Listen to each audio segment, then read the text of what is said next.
এখন হাঁটতেছি কলই শাকের ভিতর দিয়ে। এটা হয়তো আমাদেরই ক্ষেত। হ্যাঁ, এটা আমাদের ক্ষেত, যে কলই শাক লাগানো হয়েছে। তো ছোটবেলায় হাঁটতাম একদম ফজরে, যখন এখনো ছোট, বেশি বড় হই নাই, তারপরও তো আগের থেকে বড় হয়েছি, এই যে আলহামদুলিল্লাহ। তো পা একদম ভিজে যাইতো, তো আজকে ইচ্ছা করলো যে সকাল সকাল নামাজটা পড়ে এই পানিতে আরও পাটাকে ভিজাবো।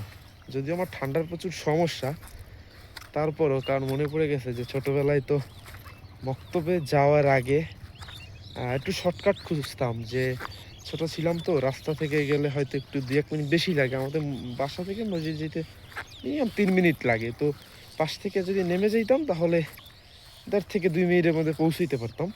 এর জন্য এই সকাল সকাল ভাবা যায় এই ঠান্ডার ভিতরে এই যে এইভাবে কলাই ক্ষেতের ভিতর থেকে হাঁটতাম। আর শিশির একদম পা ভিজে যাইতো। আমি যদি একটু দেখানোর চেষ্টা করি, তো আমার পা কিন্তু একদম ভিজা, তারপরে ভালো লাগে, মানে হালকা ঠান্ডা। প্রথম প্রথম একটু বেশিই ঠান্ডা লাগে, পরে যখন পানিটা লাগার পরে আর বেশি ঠান্ডা লাগে না, হাঁটা যায়।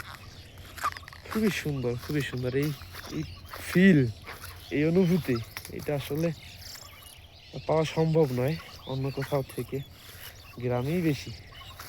তো কেন যেন ইচ্ছে করলো আজকে শিশিরে পানিতে পা ভিজাতে, যেন কলেই ক্ষেতের ভিতরেই চলে আসলাম। মাশাআল্লাহ, খুবই সুন্দর, খুবই সুন্দর।